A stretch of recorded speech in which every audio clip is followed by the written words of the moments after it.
Good morning students. बच्चों, आपने अपने बचपन में बहुत सारी कहानियाँ अपने दादा दादी से, नाना नानी से, मम्मी पापा से कहानियाँ सुनते हो। बहुत सारी कहानियाँ राजा की, रानी की, परियों की।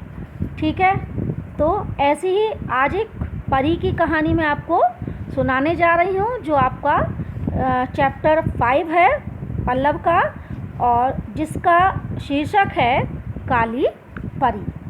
ठीक है बच्चों, तो आज काली परी के बारे में देखेंगे। इसमें क्या है, परियां की जो कहानी है तो पूरी तरीके से काल्पनिक होती हैं।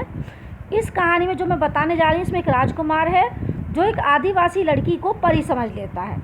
ठीक है, तो देखिए बच्चों, किसी नगर में राजा का एक ही पुत्र था। वो बचपन से परियों की कथाएं पढ़ता था। उसकी इच्छा थी बड़ा होकर के वो किसी परी से ही शादी करेगा। जब वो बड़ा हुआ तो राजा को चिंता हुई कि भाई उसकी शादी कैसे की जाए। ठीक है, लेकिन राजकुमार ने क्या कह दिया कि नहीं, मैं करूँगा तो शादी केवल परी से करूँगा, नहीं तो मैं शादी नहीं करूँगा। अब राजा ने आज्ञा दी कि जाकर भाई ढूंढो परी लोग कहाँ हैं, परी को बुलाया जाए और उसकी शादी कराई जाए। बड़े बड़े पंडित आए, बहुत सारे ग्रंथ पलट के देखे, पर कहीं उन्हें ये नहीं पता चला कि कहीं कोई परिलोक नामक वस्तु होती है, परिलोक नामक जगह होती है। इसी बीच क्या हुआ कि राजकुमार को किसी ने बताया कि चित्रगिरी नाम का एक पर्वत है, उसकी तराई तराई में उसका नीचे का हिस्सा, उसमें एक तालाब है, सरोवर है, और परिलोक से उतरकर परियां उस सरोवर में आती हैं, और उन परियों को कोई पहचान नहीं सके, इसलिए वो वेश बदल के आती हैं, अपने वेश को बदल लेती हैं। एक दिन राजकुमार घोड़े पर सवार होकर चित्रगिरी पर्वत की ओर चल पड़ा। शाम होते होते वह उसकी तराई में पहुंच गया। वहाँ उसने सरोवर देखा। राजकुमार ने सरोवर के किनारे एक पुराने मंदिर में डेरा डाला। उसे विश्वास था कि वहाँ परियां अवश्य मिलेंगी। राजकुमार पर दिन भर थकान सवार थी, इसलिए वो उसे नींद आ गई। रात में उसने सपने में देखा कि एक लड़की जो है वो सरोवर के किनारे बैठी है। उसकी नींद खुल गई और मंदिर के बाहर निकला। उसने देखा वास्तव में एक लड़की सरोवर के किनारे चुपचाप बैठी थी। उसके बाल काले थे, घने थे, और बालों में एक फूल लगा हुआ था। लड़की का रंग एकदम काला था।